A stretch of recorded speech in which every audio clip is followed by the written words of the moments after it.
बूढ़ा बोला वीर रस मुझसे पढ़ा न जाए। बूढ़ा बोला वीर रस मुझसे पढ़ा न जाए, कहीं दांत का सेट ही नीचे न गिर जाए। विद्यार्थियों, पुनः स्वागत है, अभिनंदन है। आशा है आप पंक्तियां सुन के समझ गए होंगे कि हम लोग रस का कौन सा रस पढ़ने जा रहे हैं। चलिए फिर सीरियसली सुनिए और सोचिए कि हम लोग क्या पढ़ने जा रहे हैं। बूढ़ा बोला वीर रस, बूढ़ा बोला वीर रस मुझसे पढ़ा न जाए, कहीं दांत का सेट ही नीचे न गिर जाए। इसमें हास्य रस है बच्चों। ये पंक्तियां हास्य रस उत्पन्न कर रही हैं। तो आज हम हास्य रस का आरंभ करेंगे और उसके बाद करुण रस, और सब समय अगर थोड़ा अधिक हुआ तो वीर रस करेंगे। चलिए ध्यान से देखिए, आनंद आ जाएगा। तो बच्चों, हास्य रस या कोई भी रस हम ऐसे भी समझा सकते थे और आपको आनंद भी आता, किंतु हमने नोट्स तैयार किए। हमने सोचा कि आप सुनेंगे तो शायद कुछ बच्चों के दिमाग में बैठ नहीं पाती है बात, और अगर हम नोट्स बना के आपको देते हैं, आपको पढ़ाते हैं, तो मेहनत ज़रूर है थोड़ी, पर आपके लिए ज़्यादा फ़ायदेमंद होगा। इसलिए हमने नोट्स भी बना के डालते रहें और प्रयत्न करते हैं कि कुछ आपके लिए अच्छा ही हो, आपको इंटरेस्ट आए।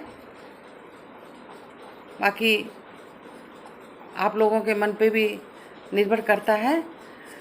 तो चलिए हास्य रस देखिए।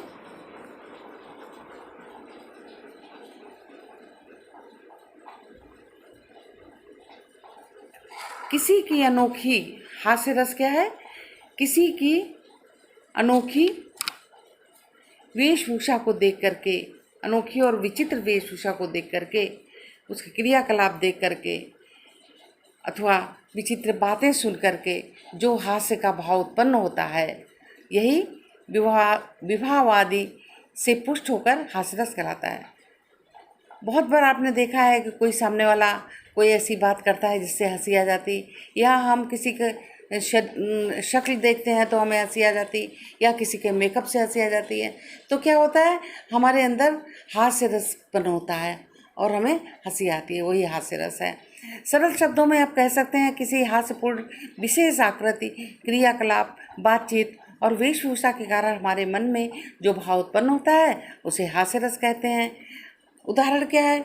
इश्क करने के लिए काफ़ी कलेजा ही नहीं, इश्क करने के लिए काफ़ी कलेजा ही नहीं, आशिकों की चांद भी मजबूत होनी चाहिए। बहुत ही सरल शब्दों में है, समझ में तो आ ही रहा होगा आपको। अगला देखिए उदाहरण, बूढ़ा बोला वीर रस, हमने आरंभ में बोला था, बूढ़ा बोला वीर रस मुझसे पढ़ा न जाए। पढ़ने की बात हो रही है, कहीं दांत का सेट ही नीचे ना गिर जाए। तो ये आपका हास्य रस हुआ। आगे आप चलिए करुण रस।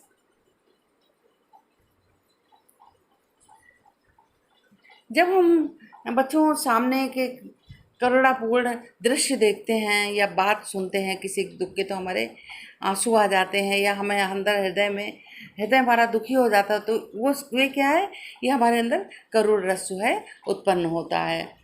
तो वही करुण रस की परिभाषा देखिए, प्रिय व्यक्ति वस्तु के विनाश होने से, जब हमारी कोई अच्छी, जो हमें बहुत प्रिय वस्तु होती है, या हमारा कोई व्यक्ति होता है हमारा प्रिय जो हमसे दूर चला जाता है, तो हमें क्या होता है, दुख होता है, करुणा उत्पन्न होती है ना।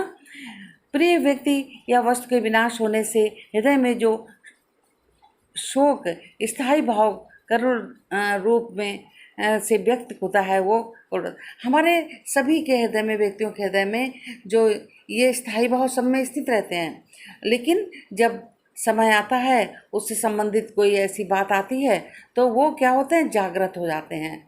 तो यहाँ पर जब दुख का कोई देखा, हमारा कोई मित्र है, हमारा कोई सगा संबंधी है, हमें प्रिय है, या हमारी चीज़ कोई वस्तु जो है हमारी खो जाए, तो क्या होता है, करुण रस उत्पन्न होता है उस समय।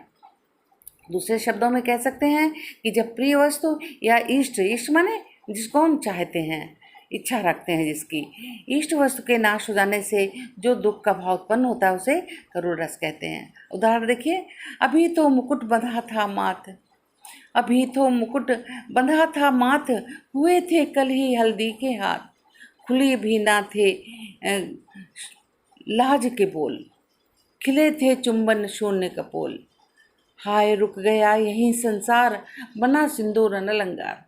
यहाँ पर नायिका का वर्णन किया है दुखपूर्ण, क्योंकि उसकी अभी अभी विवाह हुआ है और नायक की मृत्यु हो गई अचानक। तो वही कहा है इसमें लेखक ने, सुमित्रा नंदन पंत ने, कि अभी तो मुकुट बंधा था माथ, हुए थे कल ही हल्दी के हाथ, खुले भी ना थे लाज के बोल, खिले थे चुंबन शून्य कपोल, हाय रुक गया यही संसार, बना सिंदूर अनलंकार। तो ये पंक्तियाँ किसकी हैं? सुमित्रा नंदन पंत की हैं। अब इसका स्थायी भाव क्या है? शोक। स्थायी भाव क्या है? शोक जो स्थित था। आलंबन पति की अचानक मृत्यु, उद्दीपन मुकुट और हल्दी लगे हाथ, अनुभव रुदन।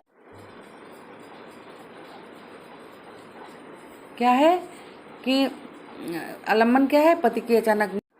तो स्थायी भाव क्या है? शोक, आलंबन पति की अचानक मृत्यु, उद्दीपन मुकुट और हल्दी लगे हाथ, अनुभव रुदन, संचारी भाव स्मृति चिंता और दुख। तो आशा है बच्चों आपने दोनों जो रस हैं बहुत अच्छे ढंग से पढ़े होंगे। बहुत ध्यान से पढ़िए, हमेशा के लिए तैयार हो जाएंगे। आशा है समझ में आ गया होगा। धन्यवाद, आगे वीडियो मिलते हैं।